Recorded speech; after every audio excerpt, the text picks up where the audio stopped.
नमस्कार बच्चों, प्रीतम एकेडमी में आपका स्वागत है। आज हम लोग बात करेंगे जैक के सेट 5। ये अंतिम सेट है जो वर्ग 10 के हैं, ठीक है। इसके बारे में हम लोग चर्चा करेंगे। तो देखिए, सेम रूल वही है आपका। 1.5 घंटा टाइम में पूर्णांक कितना है, मार्क्स कितना का होगा, 40 मार्क्स का होगा। और विषय कौन सा है, गणित का है। सभी का प्रश्न क्या अनिवार्य है, सभी प्रश्नों को बनाना अनिवार्य है। और प्रत्येक प्रश्न कितना, 1 अंक का है और नेगेटिव मार्किंग नहीं है। तो हम लोग जिस तरह से set 1, set 2, set 3, set 5, set 4 तक बनाए, उसी तरह से हम लोग क्या बनाएंगे, सेट 5। वो सेम डिट्टो क्वेश्चन है आपका, खाली नंबर का चेंजिंग है। तो चलिए हम लोग देखते हैं क्वेश्चन, ठीक है।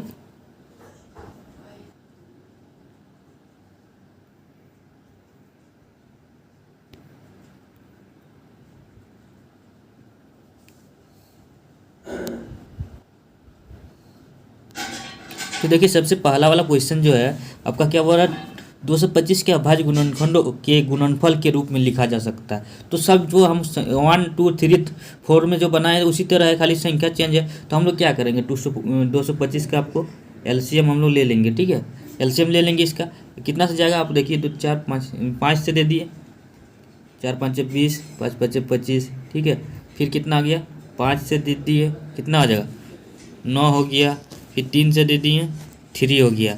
यानी 3 गुना 3 इंटू 5 किस में है, ये देखिए ऑप्शन ए जो है ये इसका राइट आंसर हो जाएगा। देखिए आपका 5 गुना 5 इंटू 3 इंटू 3, मतलब 2 को 3 और 2 को 5। देखिए किस में है, इसमें है आपका। ऑप्शन नंबर क्या है आपका, 1 में है। इसका मतलब ऑप्शन 1 राइट, ठीक है।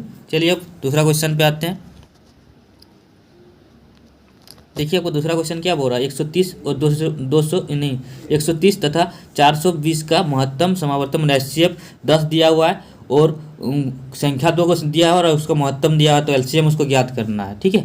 लघुत्तम समावर्तक क्या होगा, देखिए, ठीक है। तो आप लोग जानते हैं कि first number into second number, मतलब जो संख्या दिया है उसका गुणनफल इक्वल टू क्या होता है, एलसीएम इंटू एचसीएफ। तो देखिए संख्या क्या दिया है, 130 हो गया इंटू कितना है आपका 420 इक्वल टू एलसीएम कितना दिया है, 10 गुना एक्स मान लिए उसको, ठीक है।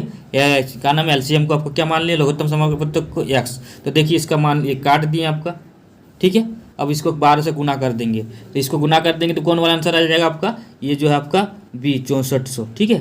देखिए 130 इंटू क्या आ जाएगा 12, तो इसको क्या करेंगे तो इसको ये आ जाएगा आपका, ठीक है। ये क्वेश्चन नंबर 2 का कौन बी वाला राइट आंसर हो गया। चलिए अब आगे बढ़ते हैं।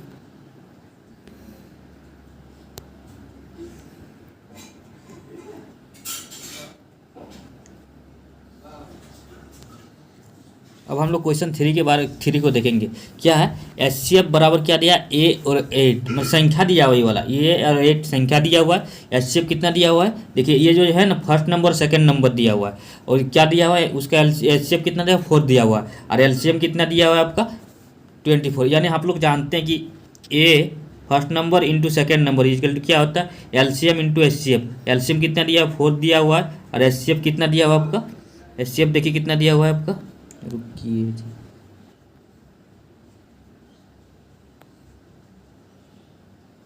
कितना दिया हुआ है एचसीएफ आपका 24, ठीक है। 24 दिया हुआ है। तो ए इक्वल टू कितना हो जाएगा, 4 इंटू 24 बाय कितना हो जाएगा 8। 8 से काट देंगे तो इसको क्या हो जाएगा, 3 हो जाएगा। 4 या 12। देखिए ऑप्शन में जो है क्वेश्चन नंबर 3 का, उसमें 12 किस में है, इसमें सी नंबर, ये सी नंबर जो है इसका राइट आंसर हो जाएगा, ठीक है। चलिए आगे बढ़ते हैं, क्वेश्चन नंबर 4 को देखते हैं। क्वेश्चन नंबर 4 में क्या बोल रहा है आपका, एक धनात्मक संख्या 4q + 1 के रूप में है तो यह संख्या निम्न में से क्या होगा। जो संख्या ये दिया हुआ 4q + 1 के रूप में जो है वो कौन सा होगा, सम होगा, विषम होगा, अपरिमेय होगा, जीरो होगा। तो देखिए सबसे पहले हम लोग इसका एक और क्वेश्चन बनाए हुए हैं सेट 1, सेट 2, सेट 3 में। तो क्या हो जाएगा, हमको q का मान कुछ पुट कर देते हैं। मान लीजिए एक पुट कर देंगे तो क्या है, 4 × 1 + 1 कितना हो जाएगा, 5 हो जाएगा। 5 क्या है आपका, 5 क्या है आपका विषम संख्या, यानी क्या हो जाएगा आपका विषम हो जाएगा इसका राइट आंसर। मान लीजिए 2 पुट करेंगे, ठीक है। क्या हो जाएगा, 4 दूनी 8 और 1 कितना होता है 9। 9 क्या है आपका विषम संख्या है। 0 पुट कर देंगे, छोड़िए 0 पुट कर दिए, 4 × 0 0 हो गया, + 1 1 क्या है विषम संख्या है ना। तो ये इसका राइट आंसर क्या हो जाएगा आपका बी, इसका बी इज राइट आंसर, ठीक है। चलिए आगे बढ़ते हैं। अब क्वेश्चन नंबर 5 को देखते हैं। क्या बोला, द्विघात बहुपद x square plus 7x plus 2 के शून्याङ्कों का गुणनफल क्या होगा। क्या बोल रहा है, बहुपद जो दिया हुआ है उसका शून्याङ्कों का गुणनफल मतलब अल्फा अल्फा इंटू बीटा। ठीक है, अल्फा इंटू बीटा के लिए क्या होता है सी बाई ए। ठीक है, तो सी कौन वाला है, ये वाला सी है आपका, और ये वाला ए है। ए में क्या है, ए में कुछ नहीं मतलब 1 है, और ये बी है, तो सी बाई ए मतलब सी कितना है आपका 2 हो लिख दिए, बाई ए कितना है आपका 1, 2/1 यानी क्या हो जाएगा आपका 2/1 2 किस में है आपका ये वाला 2/1 मतलब 2 ये होता है ना, 2 ये सी इज राइट आंसर। ठीक है, इसका राइट आंसर सी हो जाएगा। चलिए आगे बढ़ते हैं।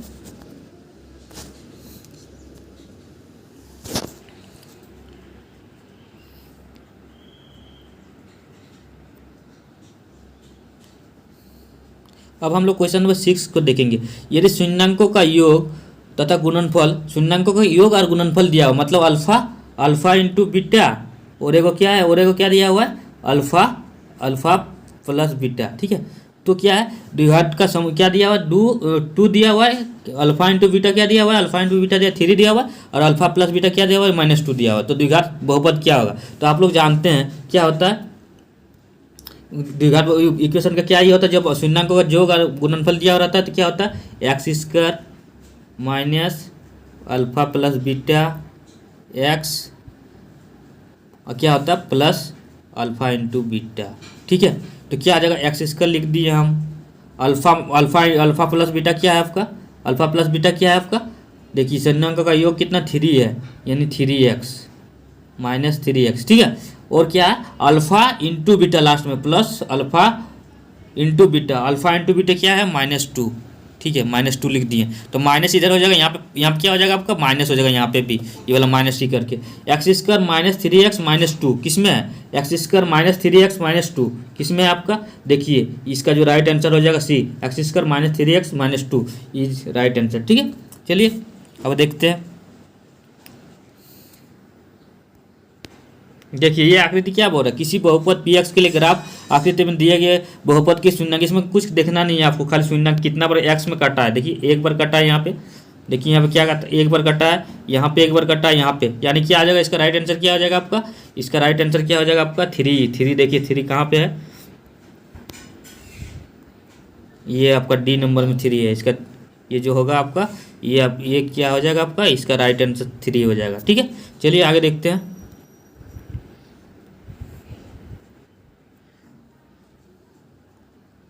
क्वेश्चन नंबर आपका 8 को देखते हैं। ठीक है, क्वेश्चन नंबर 8 क्या बोल रहा है, ये समीकरण युग्म 2x + 3y + 4 = 0 दिया हुआ है, और एक समीकरण क्या दिया हुआ है आपका 4x - 5y + 6 = 0 दिया हुआ है आपका, मतलब दो गो इक्वेशन दिया हुआ है, उसको हल करके क्या बताना कि अद्वितीय हल होगा या अनेक हल होगा या कोई हल नहीं होगा या 2 हल होगा। तो इसको हम लोग कंडीशन जानते हैं, क्या निकालेंगे a1/a2, सबसे पहले a1/a2 कितना आ जाएगा, यहाँ a1 कितना 2/4, इसको काटेंगे तो क्या आ जाएगा 1/2 हो गया,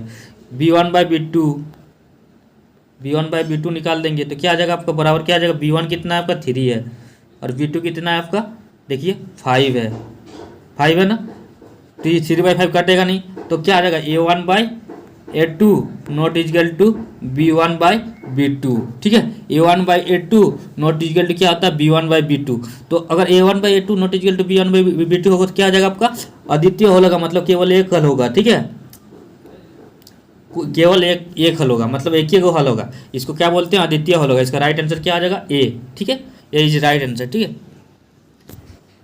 चलिए अब क्वेश्चन नंबर 9 को देखते हैं। क्या दिया, समीकरण युग्म y 0 दिया हुआ और y -4 दिया हुआ का हल है, क्या हल होगा, यदि y मान लो x से दिया हुआ, x 0 दिया हुआ और x -y दिया हुआ -5 दिया, कुछ भी दिया 2 को दिया हुआ, तो क्या हल होगा, इसमें सिंपल से 2 को हल तो दिया ही हुआ, और कहाँ से हल निकलेगा, इसका मतलब ये जो है ये बी वाला जो 2 दिया हुआ ये राइट आंसर हो जाएगा इसका। ठीक है, अब क्वेश्चन नंबर 10 को देखेंगे हम लोग। ठीक है, क्वेश्चन नंबर 10 देखिए, समीकरण 6x - 2y + 9 = 0, और एक समीकरण क्या दिया हुआ है 3x - y + 12 = 0, तो क्या है किसके द्वारा ये निरूपित होगा, मतलब क्या होगा। ठीक है, तो वही वाला हम लोग a1/a2 क्या निकालेंगे, a1/a2 कितना हो जाएगा आपका, देखिए कितना हो जाएगा, a1 कितना 6 है और ए टू कितना आपका 3 है, इसको काट देंगे क्या आ जाएगा 2 हो जाएगा। ठीक है, तो इसी तरह b1/b2 क्या हो जाएगा, b1/b2 b कितना है आपका दिख नहीं रहा, रुकिए, b1/b2 फिर से देखिए यहाँ पे। ठीक है, इधर देखिए a1/a2 b1/b2 कितना हो जाएगा आपका 2/1 इक्वल टू 2 हो गया। उसके बाद लास्ट में c1/c2 निकाल देंगे। ठीक है, कितना निकलेगा c1/c2 देखिए 9 है और 12 है, तो ये नहीं हो जाएगा, यानी देखिए ये दोनों बराबर है, दो दो आया, a1/a2 बराबर b1/b2 not equal to c1/c2। तो ये जब होता है a1/a2 बराबर b1/b2 not equal to c1/c2 जब होता है आपका, तो क्या हो जाता है आपका, क्या हो जाता है आपका समांतर। ठीक है, समांतर हो जाएगा। ठीक है, क्या हो जाएगा आपका इसका, देखिए इसका इस समांतर हो जाएगा, लेकिन इसका क्या आ जाएगा, ई वाला समीकरण है 9 वाला क्वेश्चन हम लोग बना रहे हैं, तो इसका राइट आंसर क्या आ जाएगा, समान 2 गो हल हो जाएगा। ठीक है, 2 गो हल हो जाएगा, ऐसे काटेगा ना। ठीक है, 2 गो हल हो जाएगा। ठीक है, 9 वाला हो गया, इसका राइट आंसर क्या आ जाएगा 2 हल हो जाएगा। ठीक है, अब 10 वाला देखेंगे, ये तो हो गया ना, ये तो बना लिया हम लोग। ठीक है, ये वाला 2 तो हो गया, इसका 10 वाला का देखते हैं। ठीक है, 10 वाला में क्या हो जाएगा, 10 वाला में भी आपका क्या हो जाएगा, आपका बी वाला हो जाएगा, ये समांतर हो जाएगा। जब ये दोनों a1/a2 बराबर b1/b2 हो जाएगा आपका, ये तो बन गया आपका। इसका 10 वाला हम लोग बना रहे थे, तो इसमें क्या निकला आपका a1/a2 बराबर b1/b2 not equal to c1/c2। जब ये कंडीशन होता है तो क्या हो जाता है आपका समांतर होता है। क्या होता है, समांतर होता है। ये इसका राइट आंसर क्या हो जाएगा, बी हो जाएगा राइट आंसर। ठीक है, बी इज राइट आंसर। ठीक है, चलिए 11 वाला क्वेश्चन देखिए। अब क्या दिया हुआ है, x plus 3y equal to 5 दिया हुआ है, तथा क्या दिया हुआ है 2x minus y equal to 3 दिया हुआ है। तो x का वैल्यू हम लोग याद करेंगे, तो इसको सिंपल से हम लोग क्या करेंगे, इसको गुना कर देंगे। कितना से गुना कर देंगे, इसको गुना कर देंगे। हमको ये इक्वेशन को आपको गुना कर देंगे, ये वाला इक्वेशन को गुना कर देंगे 1 से, इसको 3, इसको क्या कर देंगे यहाँ 3 से कर देंगे। ठीक है, तो देखिए यहाँ 1 से गुना कर देंगे, कोई चेंज नहीं होगा आपका, क्या वही लिख देंगे x plus 3y equal to कितना हो जाएगा 5।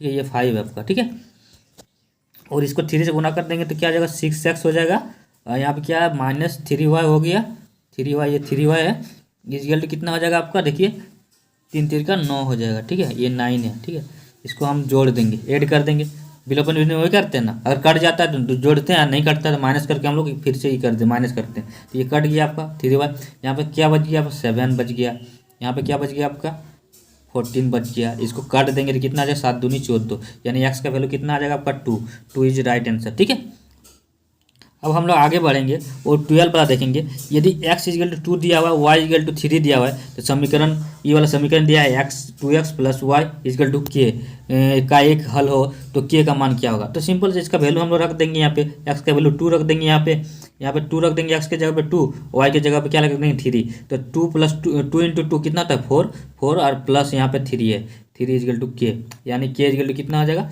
7 इज राइट आंसर। इसका डी वाला जो है राइट आंसर हो जाएगा।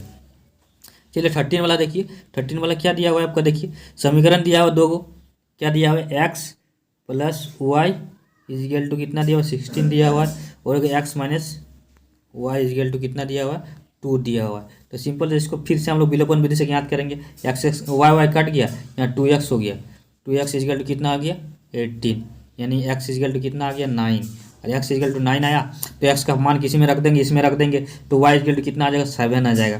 तो ये वाला क्या आ गया, बी वाला ऑप्शन जो है x इजल टू 9 और y इजल टू 7 आ जाएगा। देखिए 9 जो आया इसका वैल्यू हम इसमें रख देंगे, यहाँ पे 9 रख देंगे, 9 उधर जाके क्या आ जाएगा माइनस हो जाएगा, 16 में माइनस 9 करेंगे कितना आ जाएगा 7 बचेगा आपका। ठीक है, तो ये वाला राइट आंसर हो जाएगा। चलिए आगे बढ़ते हैं।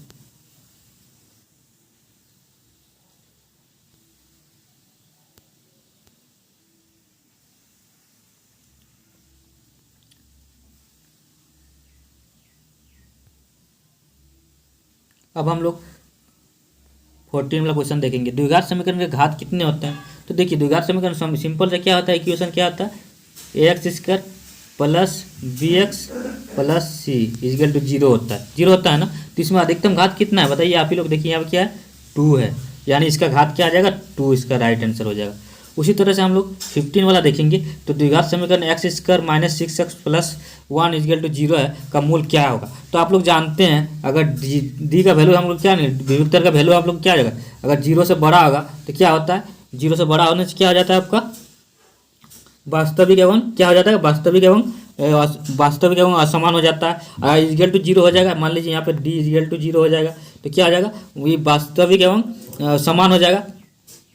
और क्या आ जाएगा, अगर 0 से बड़ा आ जाएगा मतलब 0 से छोटा आ जाएगा तो फिर काल्पनिक हो जाएगा, काल्पनिक माइनस में हो जाएगा, ठीक है, उसको काल्पनिक हो जाएगा, ठीक है। तो इसका क्या बोल रहा है, इसमें क्या आ जाएगा, आपको डी का वैल्यू निकालेंगे तो क्या आ जाएगा, 0 से बड़ा आ जाएगा। और 0 से बड़ा आता है तो क्या हो जाता है आपका, 0 से बड़ा होता है क्या हो जाता है, वास्तविक एवं असमान हो जाएगा, ठीक है। चलिए इसका राइट आंसर क्या हो जाएगा, बी हो जाएगा, ठीक है। अब देखिए 16 वाला क्वेश्चन क्या बोल रहा है, x square plus 3x plus 2 equal to 0।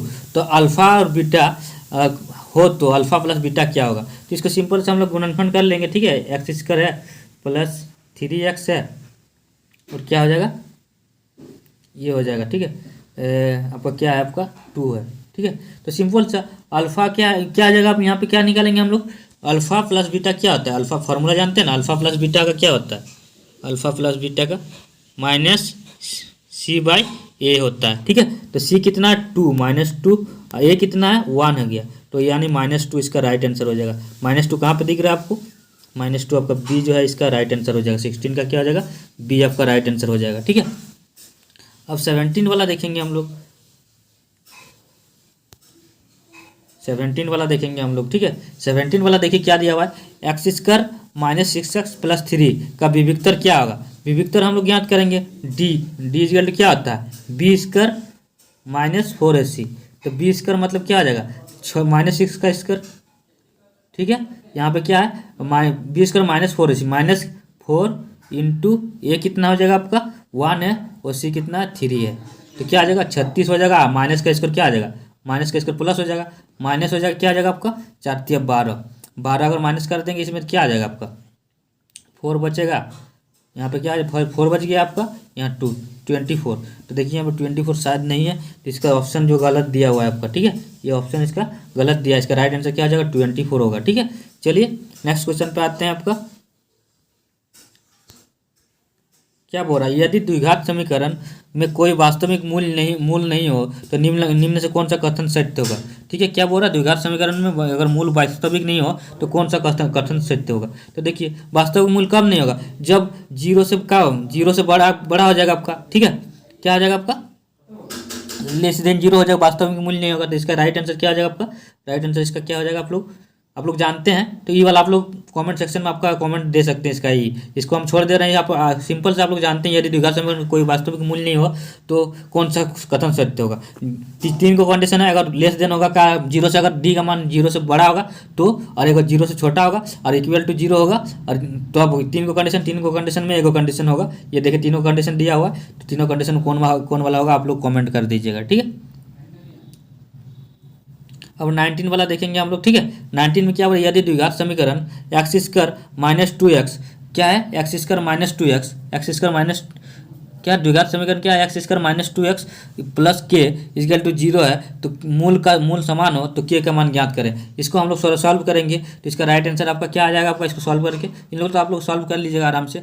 इसको क्या हो जाएगा, अगर पूरा सॉल्व आप लोग चाहिए कंप्लीटली तो आप लोग कमेंट कीजिएगा, उसको अलग से वीडियो बना दिया जाएगा। इसका क्या हो जाएगा, आपका बी वाला इसका राइट आंसर हो जाएगा, ठीक है, बी वाला इसका राइट आंसर हो जाएगा। अब 20 वाला हम लोग देखेंगे। 20 में क्या बोल रहा है, द्विघात समीकरण x square minus x minus 6 equal to 0 का मूल प्राप्त करें। तो इसका मूल क्या होता है, डी इजकल टू क्या होता है, मूल अगर ज्ञात करेंगे तो क्या आ जाएगा, पहले ए अल्फा प्लस बीटा निकालेंगे, ठीक है, और ये क्या होता है अल्फा इंटू बीटा, ठीक है। तो इसको हम ज्ञात कर लेंगे तो इसका क्या हो जाएगा, राइट आंसर क्या हो जाएगा आपका, इसका आंसर क्या हो जाएगा आपका, इसका आंसर सी हो जाएगा, 3 और -2 हो जाएगा, ठीक है, राइट आंसर हो जाएगा।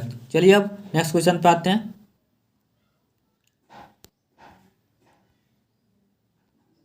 नेक्स्ट क्वेश्चन देखिए क्या दिया हुआ, प्रथम पद ए तथा सर्वांतर डी वाला एपी का एनवा पद क्या होता है। ए एन क्या होता है, ए एन क्या होता है, आपको फॉर्मूला पता है, A N equal to A plus N minus 1 into D होता है। इसका राइट आंसर हो जाएगा डी वाला, ठीक है। अब क्या बोल रहा है, एपी दिया हुआ है 10 7 4 का तीसरा पद क्या होगा, ठीक है। तो इसको हम लोग ज्ञात करेंगे। देखिए पहला पद क्या है, ए दिया हुआ है, ए कितना इसको क्या बोलते हैं, ए बोलते हैं, कितना हो जाएगा 10 हो जाएगा। और डी कितना दिया हुआ है, डी कितना दिया हुआ है, दूसरा पद मतलब 7 माइनस कितना होता है पहला पद 10, यानी डी इजिकल टू -3 दिया हुआ है, ठीक है। और कितना पद, यानी कितना पद निकालने बोल रहा है आपका, यानी ए एन इजिकल टू कितना दिया है 30वां पद, मतलब एन इजिकल टू 30, ठीक है। तो इसको हम लोग सॉल्व कर लेंगे ए एन से, ठीक है। क्या होता है A plus N two N minus 1, उसे सॉल्व करेंगे तो क्या आ जाएगा आपका, इसका राइट आंसर क्या आ जाएगा आपका, राइट आंसर क्या आ जाएगा आपका, इसमें 77 हो जाएगा लगभग, ठीक है।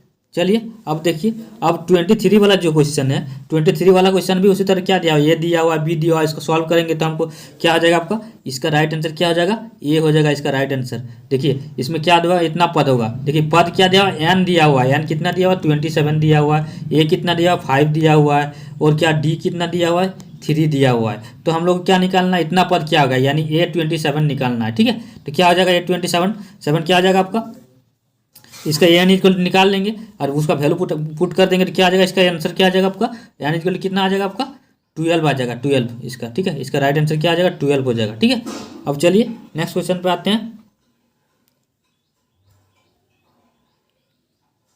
24 वाला में आते हैं, ठीक है। 24 में क्या बोल रहा है, प्रथम 15 विषम संख्या का योग, देखिए 15 विषम, प्रथम मतलब पहला विषम संख्या क्या है 1 है, दूसरा क्या आ जाएगा 3 हो जाएगा, क्या आ जाएगा 5 हो जाएगा। इस तरह से एक श्रेणी बन जाएगा, समांतर श्रेणी बन जाएगा, ठीक है। तो लास्ट वाला क्या आ जाएगा आपका 15 के में लास्ट वाला जो भी है, तो इसको हम लोग सॉल्व करेंगे, अगर ये करेंगे तो क्या आ जाएगा आपका, इसका क्या आ जाएगा, राइट आंसर आ जाएगा सी वाला जो आ जाएगा 25 हो जाएगा, ठीक है। इस तरह से क्या आ जाएगा आपका 15, तो जिसको जोड़ दीजिए 3 5 ऐसे करके, तो इसको क्या हो जाएगा आपका 20 का नाम 225 हो जाएगा, ठीक है।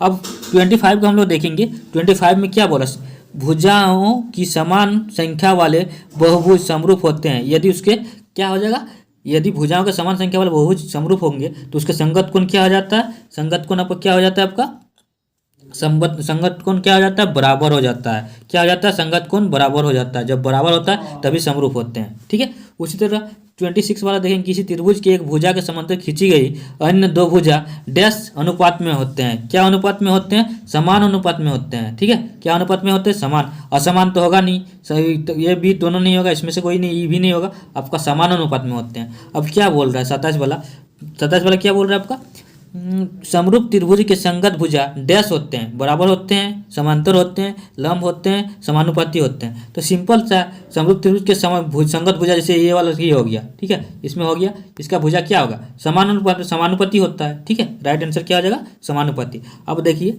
28 में क्या है, निम्न में से कौन सा समरूपता की कसौटी नहीं है, मतलब समरूपता का कसौटी नहीं है, दो कसौटी होता है ना, एगो समरूपता का होता है, एगो सर्वांग सम का होता है, ठीक है। तो ये समरूपता का पूछ रहा है, तो देखिए लास्ट वाला जो है इसका 27 डी वाला जो है, डी वाला इसका राइट आंसर हो जाएगा, क्या ASA, ठीक है। ये वाला जो है ये आपका राइट आंसर नहीं है, ठीक है, ये डी आपका राइट आंसर है, ठीक है, कसौटी नहीं है, इसीलिए इसका राइट आंसर यह, क्योंकि ये बोला नहीं है इसीलिए ये वाला राइट होगा, ठीक है। चलिए आगे बढ़ते हैं।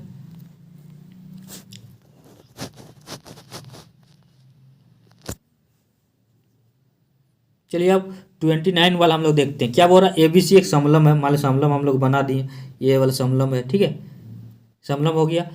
क्या है इसमें, क्या है AB समांतर क्या है CD है, ठीक है, AB समांतर CD है, तो क्या विकर्ण, इसको मिला दिए हम लोग विकर्ण, ठीक है, समांतर है, क्या कह रहे हैं, समांतर है। तो यदि AB इक्वल टू 2DC है तो AOB का क्षेत्रफल क्या होगा, मतलब ये जो त्रिभुज का अनुपात होगा, अगर समरूप होगा, ये समरूप हो जाएगा, समरूप तो होगा ही, ये आपस में एक दूसरे के विपरीत है, तो समरूप होगा, इसका भुजा क्या होता है और इसका क्षेत्रफल क्या होता है, क्षेत्रफल क्या हो जाएगा, दुगुना हो जाएगा, दुगुना होता है ना, समरूप त्रिभुज का क्षेत्रफल क्या होता है, आपस में बराबर होता है, ठीक है, और इसका का बराबर दुगुना भी होता है। तो यहाँ पे क्या दिया 2:1, यहाँ पे क्या आ जाएगा 1 है, कुछ नहीं मतलब 1 है, 2 क्या 1:2, इसका स्क्वायर कर देंगे क्या आ जाएगा 1:4 हो जाएगा, ठीक है, यानी 4:1, ठीक है। क्या आ जाएगा इसका राइट आंसर, क्या आ जाएगा आपका सी वाला, इसका राइट आंसर हो जाएगा 4:1 हो जाएगा, ठीक है। ये 4:1 नहीं, इधर से कर देंगे तो 4, इधर से करेंगे तो 4:1 हो जाएगा, ठीक है, 4:1 हो जाएगा इसका राइट आंसर, ठीक है। आगे चलिए बढ़ते हैं आगे, ठीक है। अब 30 वाला देखते हैं, क्या यदि कर्ण स्क्वायर इक्वल टू लंब स्क्वायर प्लस आधार स्क्वायर हो तो वो कौन सा त्रिभुज है। ये पाइथागोरस प्रमेय किस में लागू होता है, हमेशा आंख मूंद के आप लगा दीजिएगा, ये समकोण त्रिभुज होगा। ठीक है, तो क्या आ जाएगा आपका यहाँ पे क्या है, समकोण त्रिभुज हो जाएगा। ठीक है, राइट आंसर। ठीक है, समकोण त्रिभुज में ही पाइथागोरस प्रमेय आपको लागू होता है। ठीक है, अब चलिए 31 में किसी समकोण त्रिभुज के आधार तथा लंब की लंबाई दोनों दिया हुआ है। आधार और लंब का लंबाई क्या दिया हुआ, 5 और 12 cm दिया हुआ है। तो कर्ण, तो आप लोग कर्ण स्क्वायर जानते हैं। देखिए यहाँ पर कर्ण स्क्वायर क्या होता है, आगे ऊपर वाले क्वेश्चन में क्या, आधार स्क्वायर प्लस लंब स्क्वायर। तो आधार स्क्वायर कितना है आपका, 5 का स्क्वायर 25 हो गया, और 12 का स्क्वायर क्या आ जाएगा, 144। ठीक है, 144, इसको जोड़ो, दोनों को जोड़ेंगे तो कितना आ जाएगा, √169 इजिकल टू, इसको रूट से बाहर निकालेंगे तो क्या आ जाएगा, 13 का स्क्वायर होता है, यानी 13 इसका राइट आंसर हो जाएगा। डी वाला इसका राइट आंसर हो जाएगा। ठीक है, डी वाला इसका राइट आंसर हो जाएगा, यानी 31 का डी आपका राइट आंसर हो जाएगा। ठीक है, अब हम लोग आगे बढ़ते हैं।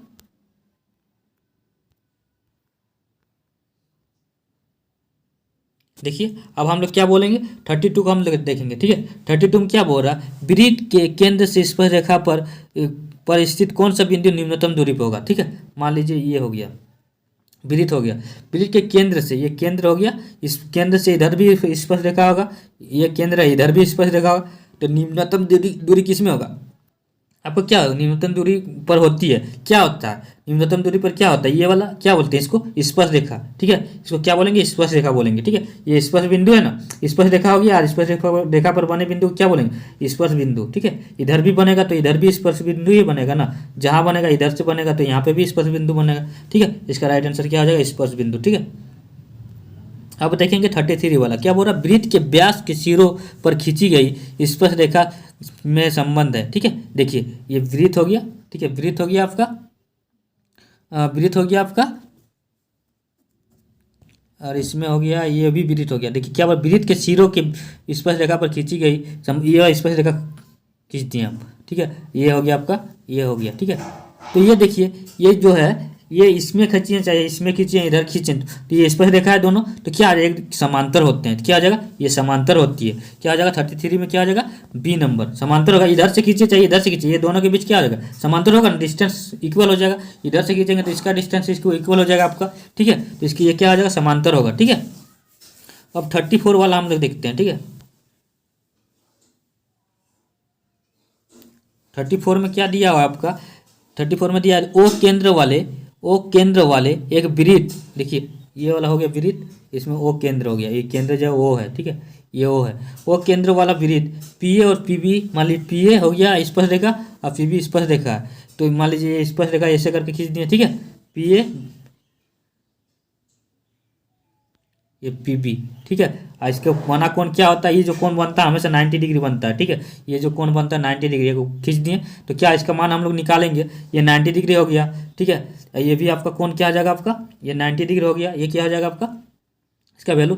तो किसका वैल्यू ज्ञात करने बोल रहा है, कौन ओ, ई वाला कौन का वैल्यू ज्ञात करने बोल रहा है। तो देखिए 90 डिग्री, ई वाला 60 डिग्री होता है, 30 डिग्री। ठीक है, तो क्या आ जाएगा, ई वाला हमें हमेशा 90 डिग्री होगा। ठीक है, ई वाला कौन जो होगा हमेशा क्या हो जाएगा आपका, सी वाला 90 डिग्री, इसका राइट आंसर हो जाएगा। ये क्या हो जाएगा आपका, ये वाला है ना, ये वाला नहीं है, ये वाला क्या आ जाएगा आपका 90 डिग्री, इसका राइट आंसर हो जाएगा। ठीक है, चलिए नेक्स्ट क्वेश्चन पे आते हैं।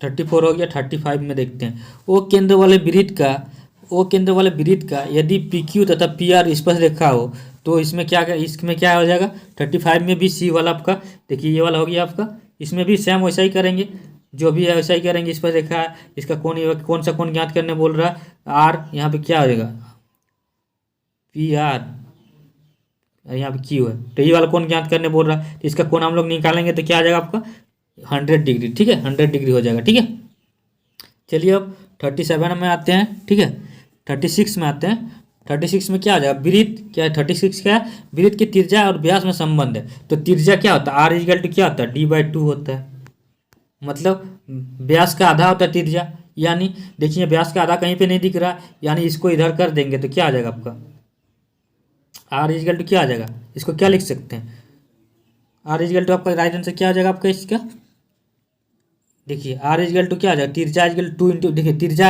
आर इजगल टू क्या, D/2, और डी इजगल टू क्या आ जाएगा, 2 से गुना कर देंगे आर को तो क्या आ जाएगा 2r, टी इजगल टू क्या 2r, कहाँ पे 2r दिख रहा है, ये देखिए त्रिज्या इजगल 2 इंटू बी आर, ये गलती है आपका,